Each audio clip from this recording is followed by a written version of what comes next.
महाराज जी के साप्ताहिक कथा संस्करण में आप सभी भक्तों का स्वागत है। आशा करता हूँ आप सभी लोग अच्छे स्वास्थ्य में होंगे और आपका व्यापार धंधा नौकरी सब बढ़िया चल रही होगी। आज हम लोग बात करने वाले हैं महाराज जी की एक और लघु कथा के बारे में। ये कथा उनकी एक महिला भक्त द्वारा बताई गई है। कथा इस प्रकार है।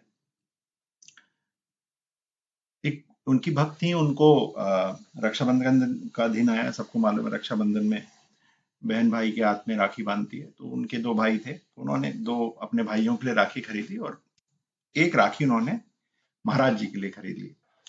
अब इससे पहले उन्होंने कभी बांधी नहीं थी। वो सकुचा रही थी कि महाराज जी कैसा करेंगे, क्या होगा, मैं अगर उनके बांधूंगी तो बांधने देंगे या नहीं देंगे।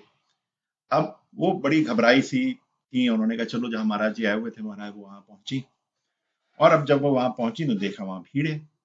बैठ गई वो कि अब जब महाराज जी थोड़ा सा लोग कम होंगे तो वो करेंगे। और ये बड़ा सकुचा रही थी। और उनके जो साथ में उनका पर्स था उसके अंदर उन्होंने महाराज जी की राखी रख रखी थी।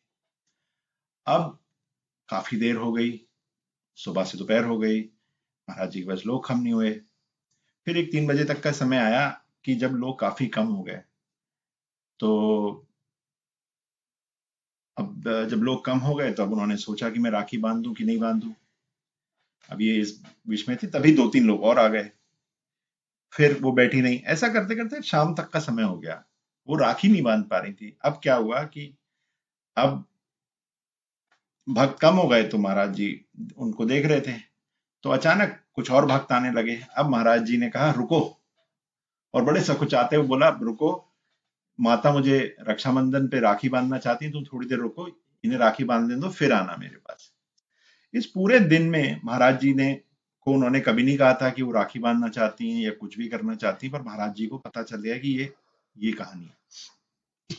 तो अब यहाँ पर क्या चीज है, महाराज जी अपने भक्त की हर अभिलाषा को पूरा करने की कोशिश करते हैं, पर उस अभिलाषा के अंदर कितना दृढ़ निश्चय है। अब मान लीजिए कि कई लोग जाते हैं और महाराज जी के सामने हाथ जोड़ते हैं, कहते हैं महाराज जी मुझे 1 करोड़ रुपया दे दो। इस तरह के भी लोग आते हैं। तो होता क्या है उससे, आपने ठीक है आप महाराज जी से 1 करोड़ रुपए मांगिए, पर आप उसके लिए कितना दृढ़ निश्चयी हैं। महाराज जी उन्हीं लोगों का साथ देते हैं जो अपना साथ देते हैं। अब मान लीजिए आप जो ओम लिख कर आ जाए अपनी एग्जाम की कॉपी में, तो क्या आपको भगवान पास कर देगा? नहीं। इसीलिए हमारे शास्त्रों में कर्म की परिभाषा अलग दी गई है, जिसमें हम कई बार हम सुनते हैं कर्म किए जा फल की इच्छा मत कर। क्यों ये बात कही जाती है? इसलिए कही जाती है कि यदि आप कोई भी कार्य सही ढंग से करते चले जाते हैं तो उसका फल सुनिश्चित ही आपको मिलता है, चाहे आप अच्छा कार्य करें चाहे आप बुरा कार्य करें। अब आप महाराज जी के पास जा रहे हैं कुछ मांगने, और ये बारे में हमने बहुत बार बात की है, पर ये बहुत जरूरी है जानना। मैं देखता हूँ काफी लोग इस तरह की चीजें कर रहे हैं कि भाई एक तरफ तो बोलते चले जा रहे हैं कि भैया ये कर लो, वो कर लो, ऐसा कर लो, वैसा कर लो। और अगर आप महाराज जी के जाके कंबल चढ़ाते हैं तब भी महाराज जी की कृपा आपके ऊपर होगी, आप नहीं चढ़ा पाते हैं तो भी कृपा होगी। सबसे बड़ी बात है कि आप कितने आत्मविश्वास से या कितने निश्चय से वो काम करते हैं, कितने साफ मन से वो काम करते हैं। अब मान लीजिए आप महाराज जी के मंदिर जा रहे हैं, मन में कुछ और चल रहा है। मन में चल रहा है कि भैया अरे अब चलो यहाँ जाएं या ना जाएं। अब जैसे कई लोग नियम बना लेते हैं कि हर हर मंगलवार को जाके प्रसाद चढ़ाएंगे। अब जैसी मंगलवार की शाम होती है उनका अ, दिमाग में एक चीज डर आने लगता है, अरे अगर मैं ये नहीं करूंगा, प्रसाद नहीं चढ़ाऊंगा तो मेरे पे महाराज जी की कृपा नहीं होगी, बजरंगबली की कृपा नहीं होगी, हनुमान जी की कृपा नहीं होगी, या इन भगवान की कृपा नहीं होगी। ये सब आप लोग जान लीजिए, ये सब हम अपने आप को संयम। हम मंदिर क्यों जाते हैं, मंदिर क्यों बनाए गए? मंदिर इसलिए बनाए गए हैं कि जब आप मंदिर के दरवाजे के अंदर घुसे तो आपकी बाकी जो चिंताएं चल रही हैं, चाहे वो आपकी नौकरी से लेकर चल रही हो, परिवार से लेकर चल रही हो, वो वहां रुक जाए और आप अपने आप को जान सके, समझ सके। तभी कई जगह कहा जाता है मंदिर में शांति बना के रखिए। अब आप मान लीजिए 4 लोग मंदिर में इकट्ठे हो गए और वो अपनी घर की बात नहीं कर रहे हैं, अरे ये चल रहा है किटी पार्टी में, वो हो गया है, बड़ी नॉर्मल चीज है, ये बहुत लोग करते हैं। अरे आज धंधे में ये हो गया, अरे आज धंधे में ये हो गया। तो आप लोगों का, चाहे आप 1 करोड़ रुपए का प्रसाद चढ़ा दीजिए, चाहे 100 भिखारी बाहर बैठे हो, उन्हें आप खाना खिला दीजिए, कोई फर्क नहीं पड़ने वाला। जब तक आप और भगवान के बीच में एक डायलॉग नहीं आएगा, और डायलॉग का सबसे प्री रिक्वायरमेंट ये है कि आपको अपना ध्यान केंद्रित करना है भगवान के ऊपर, महाराज जी के ऊपर, या अलग अलग चीजों के लिए। तो आखिर कई लोग बोलते हैं, अरे क्या महाराज जी भगवान हैं? क्या महाराज जी किसी भगवान का अवतार हैं? मैं इस बात का एक ही चीज से जवाब देता हूँ, महाराज जी एक जरिया है जिससे कि हम भगवान की तरफ अपना एक कदम बढ़ा सकते हैं। ऐसे लोग क्यों जन्म लेते हैं? जिससे कि जो हम लोग हैं इनको डायरेक्टिव प्रिंसिपल दे सकें। क्योंकि महाराज जी जो मूर्ति है, वो तो अब आप जो भी भगवान की मूर्ति होती है, भगवान का प्रतिबिंब होता है, वो आपसे कुछ बोल नहीं सकता, आपको कुछ कह नहीं सकता। पर वो समय समय पे ऐसे लोगों को लाते हैं इस दुनिया में जो कि आपको बता सकें कि कैसे क्या करना है। तो महाराज जी का चरित्र बहुत ज्यादा साधारण, आम लोगों की तरह उन्होंने अपनी जिंदगी बिताई, और वैसे ही उनका परिवार भी है। पर घूम फिर के बात यहाँ ये आ जाती है कि जब हम किसी भी चीज का नियम कर लें, जैसे मान लो, एक मैं छोटा सा उदाहरण लूंगा, मैंने नियम बना रखा है कि मैं हर मंगलवार को सुंदरकांड करूंगा। तो क्या मेरे मन में ये स्वेच्छा से आया है, या डर से आया है, या किसी फल की इच्छा से आया है? जैसे ये आप कोई भी प्रण उठाएं, जैसे कोई भी आप प्रण उठाएं, चाहे वो कोई पूजा कराने का, चाहे वो कोई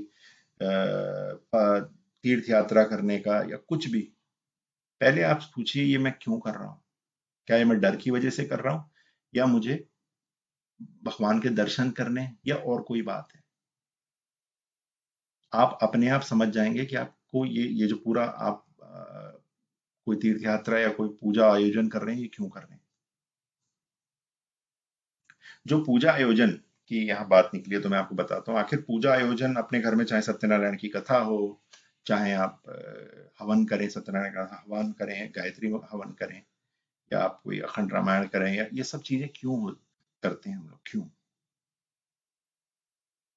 ये इसलिए हमारे शास्त्रों में है, इसलिए इस चीज का प्रचलन है कि आप खुद तो जो आप कर रहे हैं, आप अच्छी चीज कर रहे हैं, और उसके साथ लोगों को भी जोड़ें।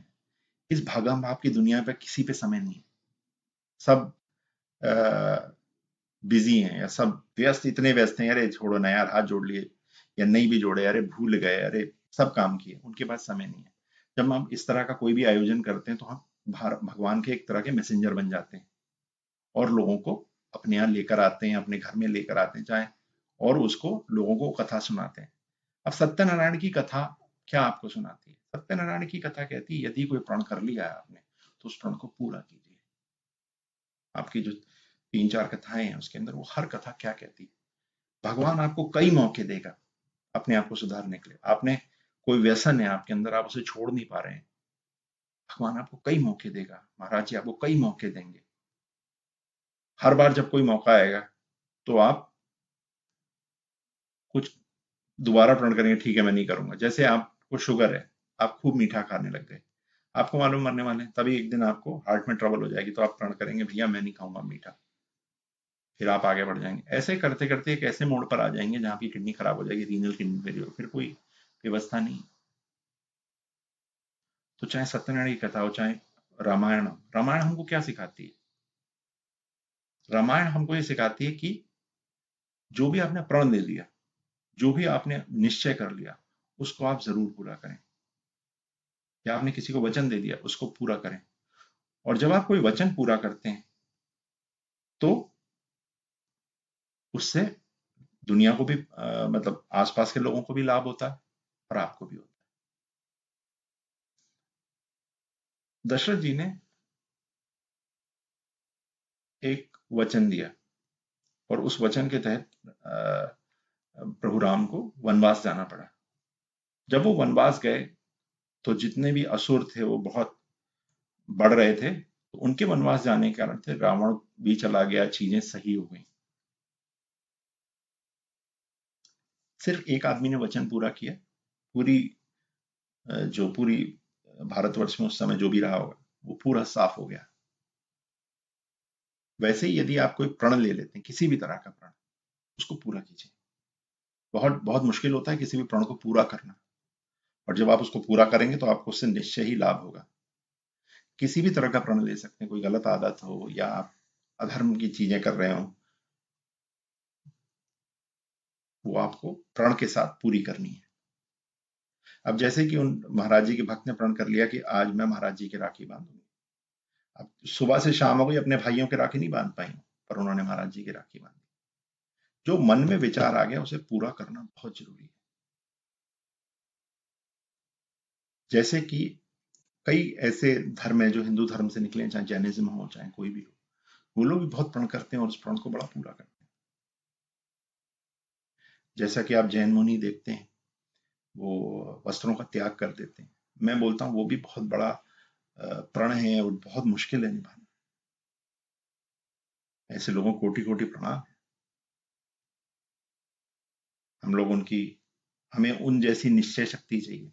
हमें महाराज जी जैसी निश्चय शक्ति चाहिए, और उन जैन मुनियों जैसी निश्चय शक्ति चाहिए, जिन्होंने वस्त्र तक त्याग दिए हैं और वो समाज की भलाई में लगे हुए हैं।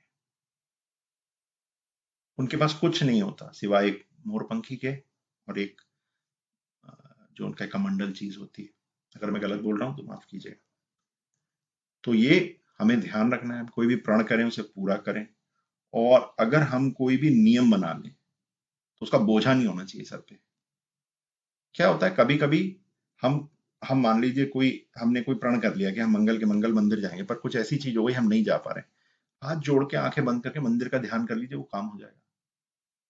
और उस प्रण को पूरा करने के लिए या उसके लिए कोई बोझ मत लीजिए, अरे यार जाना है नहीं जाएंगे तो दिक्कत हो जाएगी, नहीं, ऐसा नहीं करना है।